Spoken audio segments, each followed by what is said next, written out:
सुगंधा और उसकी सास कांता के बीच एक अजीब सी जंग रहती थी। ये जंग थी किचन में कौन ज्यादा अच्छा काम करेगा और घर के सदस्यों के दिल जीतेगा। और उनकी इस जंग में हमेशा कुर्बान होते थे उनके दोनों पति। कैसे?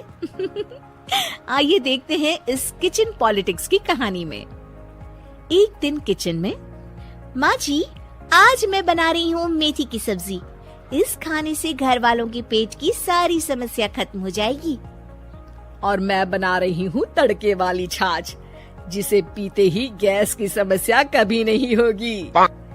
दोनों अपने अपने खाने को लेकर टेबल पर पहुँच जाती हैं। तभी सुगंधा के ससुर उसकी बनाई सब्जी की तारीफ कर देते हैं। अरे वाह, मेथी की सब्जी भी बनी है, बड़ी ही स्वादिष्ट है। वाह बहू वाह। अरे बहू, लेकिन इसमें इतनी सारी मेथी बर्बाद करने की क्या जरूरत थी? देखिए माँ जी, ये तो वो मेथी है जो आप रात में भिगोकर सुबह उसका पानी पीती हैं, और जो मेथी फेंक देती हैं, उसी से मैंने ये सब्जी बनाई है। अरे वाह बहू, तुमने तो बड़ा ही समझदारी का काम किया। बस अब क्या था, कांता जी का तो मानो ये सुनकर खून ही सूख गया। वो फैसला कर लेती है कि किसी भी तरह वो अपने खाने की तारीफ लेकर ही रहेगी और सुगंधा को किचन में उसकी कमियां गिनाएगी। कांता फ्रिज खोलकर देख रही होती है और फिर सुगंधा से कहती है, अरे बहू, ये क्या, पूरा फ्रिज गंदा पड़ा है। तभी वहाँ सुगंधा का पति आ जाता है।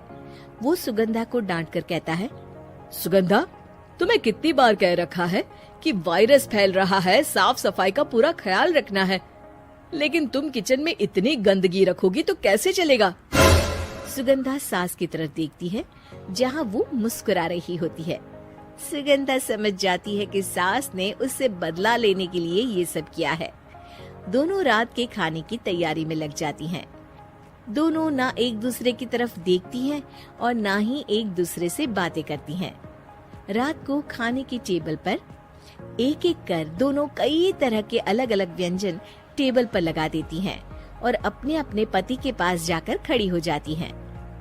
अरे खाइए जी खाइए, मैंने बड़ी मेहनत से बनाया है। प्लेट में वो खाना डालती हैं।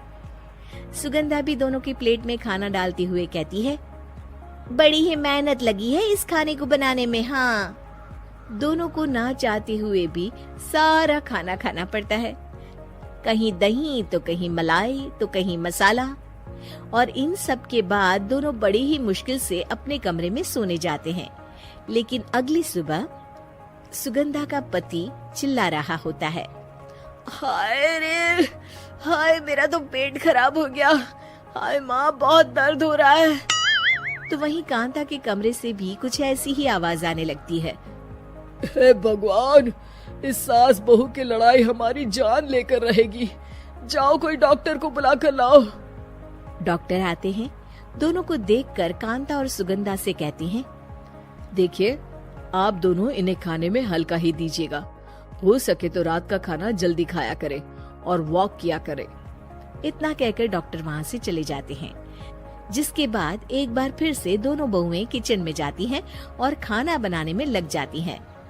रात में खाने के टेबल पर दोनों एक बार फिर से खाना लगाने लगती है। पापा जी, मैंने ये पतली मूंग की दाल की खिचड़ी के साथ ये पापड़ और पुदीने की चटनी भी बनाई है। अरे बहू, अभी अभी बेचारे पेट की बीमारी से गुजरे हैं, इतना भारी खाना तो डॉक्टर ने भी मना किया है ना। देखिए, मैंने आप दोनों के लिए सूप बनाया है। और दोनों उन लोगों की प्लेट में खाना डालने लगती हैं। तभी दोनों एक साथ बोल पड़ते हैं, बस करो, हमें माफ करो, हमें नहीं खाना इस घर में ना खिचड़ी और ना ही सूप। हम इंसान हैं, एक वक्त में एक ही खाना खा सकते हैं। बस करो, हमें माफ करो, हमें नहीं खाना इस घर में ना खिचड़ी और ना ही सूप। हम इंसान हैं, एक वक्त में एक ही खाना खा सकते हैं। इतना कहकर वो दोनों वहाँ से चले जाते हैं। कहानी का अंत। आप लोग उम्मीद कर रहे होंगे कि अंत में सब ठीक हो जाएगा। नहीं जनाब, अगर सास बहू के बीच सब ठीक हो जाए तो आप ये सीरीज देखे ही क्यों? तो मजा लीजिए इस चैनल में सास बहू से जुड़ी कहानियों का, क्योंकि ये ऐसा रिश्ता है जिसकी मिठास उसकी खटास में हमेशा ज्यादा ही रहती है।